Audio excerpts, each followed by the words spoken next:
जब भी कोई व्यक्ति गौतम बुद्ध के संघ में शामिल होता था तो बुद्ध उसे सबसे पहले शांत रहने के लिए कहते थे। ध्यान की अवस्था में जाने से पहले उस भिक्षु को शांत रहना सिखाया जाता था। आज के दौर में हर तरफ सौरी शोर है। इसकी वजह से दिमाग में तनाव पैदा होना लाजमी है। ऐसे में अगर आप हर रोज कुछ देर मौन रहने का अभ्यास करते हैं तो इससे आपके तनाव पैदा होने वाले हार्मोन के लेवल में कमी आती है। इससे आपका दिमाग शांत होता है, गुस्सा नियंत्रित रहता है और तनाव बढ़ाने वाले हार्मोन्स का लेवल घटता है। आज के इस वीडियो में हम जानेंगे कि किन मौकों पर हमें शांत रहना है और किन मौकों पर हमें बोलना है और शांत रहने से हमारे अंदर क्या बदलाव आ सकता है। दोस्तों, संध्या काल का समय था। गुरु अपने सभी शिष्यों को बुलाते हैं और कहते हैं, कल सुबह सब लोग नदी में स्नान करने के बाद तुरंत हमारी कुटिया के सामने उपस्थित हो जाना। सभी इसी से हैरान रह जाते हैं कि हम लोगों ने कुछ गलती की है क्या, लेकिन गुस्से से यह कहते हैं कि हो सकता है कि गुरुजी कल सुबह कुछ अच्छी बात बताने वाले हैं। सब लोग रात को सही समय पर सो जाते हैं और सुबह उठकर सभी लोग नदी में स्नान करने के बाद वापस गुरुजी के सामने उपस्थित हो जाते हैं। गुरु कहते हैं, आज हम तुम सबको चुप रहने के फायदे के बारे में बताऊंगा। गुरु कहते हैं, 10 मौके जहां पर चुप रहने से होता है लाभ और बोलने से नुकसान। गुरु कहते हैं, अगर आप इन 10 मौकों पर शांत हो गए यानी मौन हो गए तो आप जो चाहेंगे वही मिल जाएगा। आपकी जिंदगी में चमत्कारिक बदलाव शुरू हो जाएंगे। जरूरत से ज्यादा बोलना या चुप रहना दोनों ही अच्छी बात नहीं है।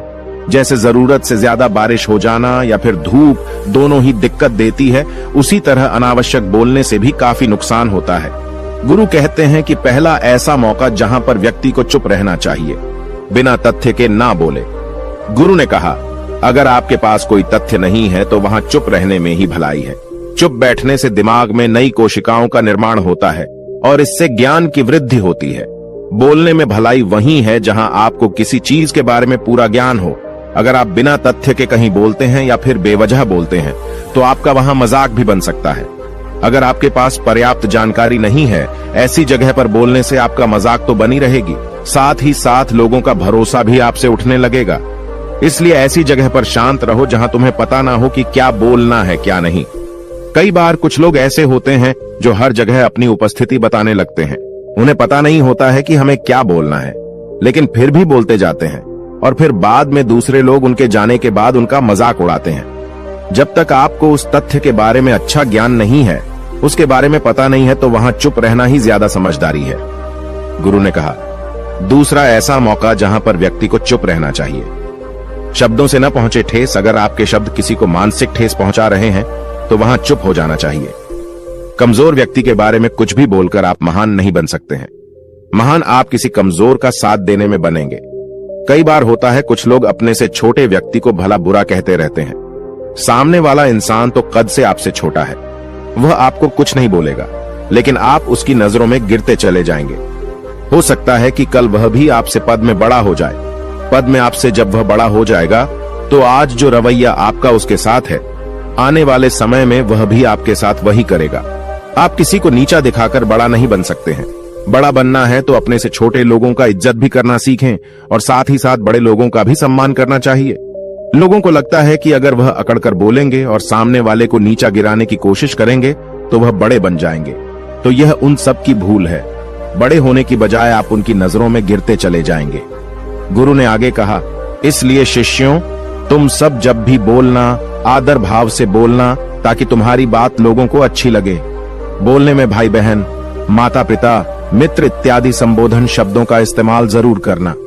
इससे तुम्हारी मान प्रतिष्ठा तो बढ़ेगी ही, साथ ही साथ लोगों की नजरों में तुम समझदार व्यक्ति बनते जाओगे। गुरु ने आगे कहा, तीसरा मौका जहां पर व्यक्ति को चुप रहने में ही भलाई है।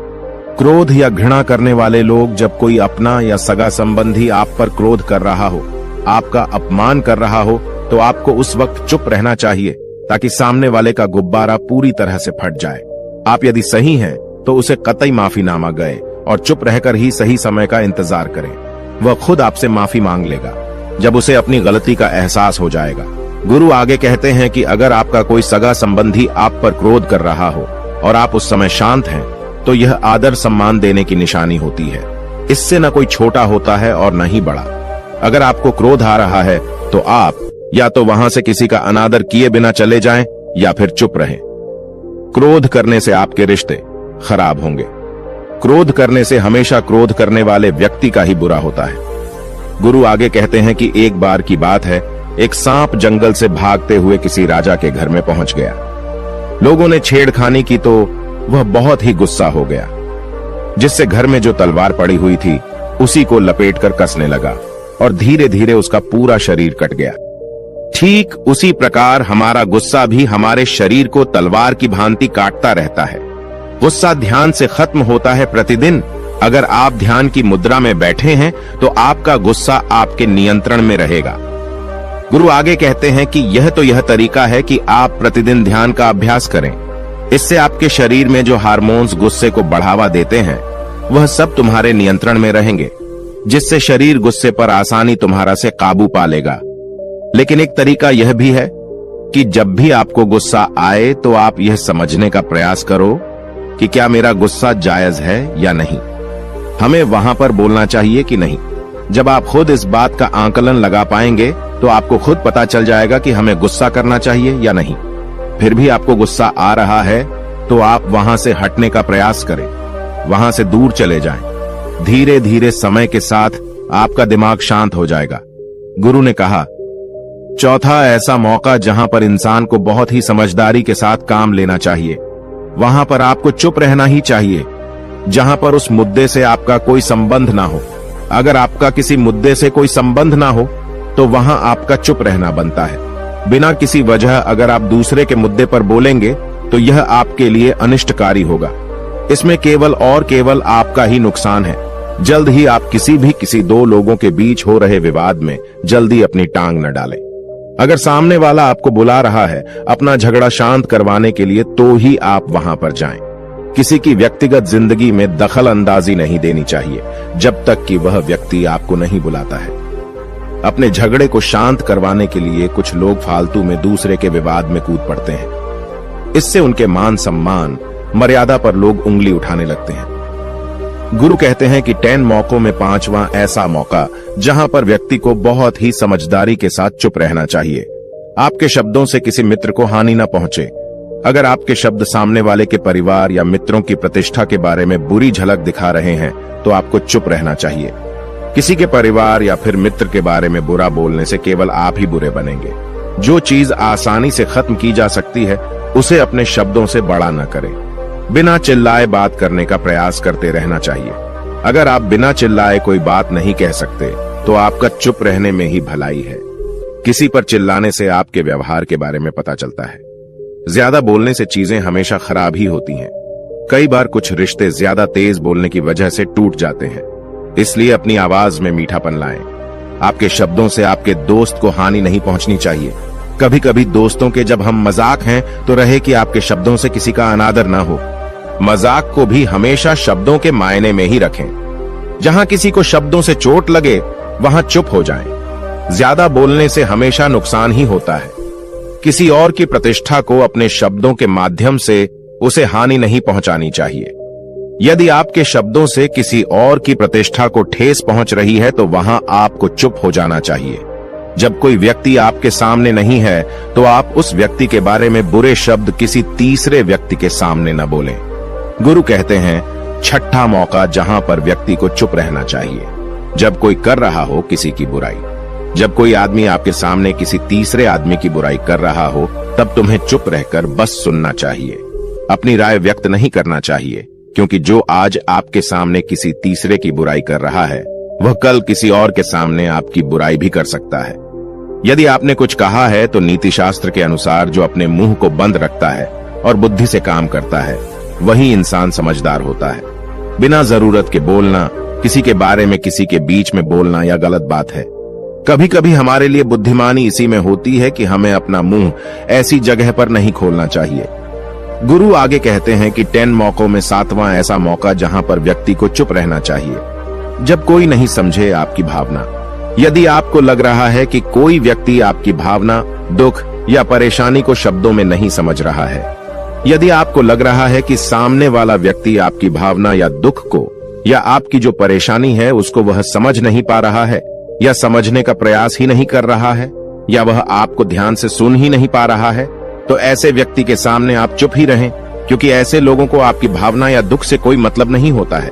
ऐसे लोगों को अपना राज बताकर आप पछताएंगे ही बाद में। इसलिए हर किसी को अपने मन की बात नहीं बतानी चाहिए। अगर आपको लग रहा है कि सामने वाला आपकी बात को नहीं समझ पा रहा है, आपकी भावनाओं को नहीं समझ पा रहा है, तो वहां पर आपको नहीं बोलना चाहिए, क्योंकि आज में आपका मजाक ही बन जाएगा जब आपको लगने लगे कि सामने वाला आपकी भावनाओं को ठीक तरीके से समझ रहा है।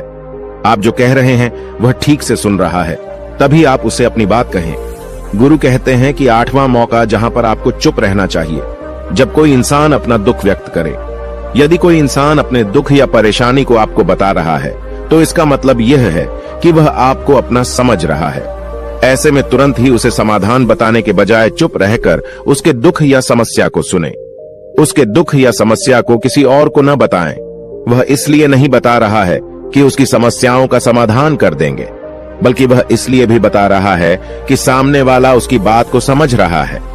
कई बार बताने से दुख कम हो जाते हैं। आपको अपना दुख इसलिए बता रहा होगा कि उसे लग रहा है कि आप उसकी बात को समझ रहे हैं। दुख बांटने से कम हो जाता है। इसलिए जब कोई व्यक्ति अपना दुख आपसे व्यक्त करे, तो आप चुप मारकर उसकी बात को बहुत ही ध्यान से सुने, ताकि उसके दुख कम हो जाएं। उसके मन का बोझ हल्का हो जाए, क्योंकि उसके मन में जो भी बातें थीं, वह आपको सब बता दिया। गुरु आगे कहते हैं कि 10 जगहों में 9 ही ऐसी जगह जहां पर आपको चुप रहना चाहिए। जहां पर दुष्ट प्रकृति के लोग रह रहे हों और गाली गलौज कर रहे हों, तो आप वहां पर मत जाइए। ऐसी जगहों से आप चुपचाप निकल जाएं, अर्थात अपनी प्रतिक्रिया दिए बिना आप वहां से चले जाएं, क्योंकि जिसकी जुबान खराब होती है, जो दुष्ट प्रकृति के लोग होते हैं, उनको आप ऐसे समय में नहीं समझा सकते हैं। जब उनका दिमाग पूरी तरह से शांत हो जाए, तभी वह आपकी बात सुनेंगे। इसलिए जहां पर दुष्ट प्रकृति के लोगों आपकी बात को न मानते हों और न ही सुनते हों, तो आपको वहां पर नहीं बोलना चाहिए। गुरु कहते हैं कि 10 माह ऐसा मौका जहां पर आपको शांत हो जाना चाहिए। अपनी सफलता का राज हर किसी को न बताएं। कई बार होता है कि कुछ लोग जो सफलता को बहुत ही जल्दी अर्जित कर लेते हैं, वे हर जगह अपनी सफलता का ढिंढोरा पीटने लगते हैं। ऐसे में क्या होता है कि कई लोग आपकी सफलता से खुश नहीं होते हैं। अगर आप अपनी सफलता का जबरदस्ती लोगों में ढिंढोरा पिटवा रहे हैं, तो लोगों की नकारात्मक ऊर्जा आपको प्रभावित कर सकती है। जब आप सफल होंगे, तो सबको पता चल जाएगा कि आप सफल हो गए हैं। ढिंढोरा पीटने से नुकसान आपका ही होगा। इतना कहकर गुरु ने कहा, शिष्यों, आज के लिए बस इतना ही। अगर तुम सब मेरी इन 10 बातों को अपने जीवन में अपना लेते हो, तो तुम सब काफी हद तक परेशानियों से बचे रहोगे। यहाँ से जाने के बाद मेरी यह बातें आपके जीवन किसी वरदान से कम साबित नहीं होंगी। दोस्तों, मुझे उम्मीद है इस वीडियो से आपको बहुत कुछ सीखने को मिला होगा। अगर आप नए हो तो हमसे जुड़ने के लिए इस चैनल को सब्सक्राइब करना मत भूलिए।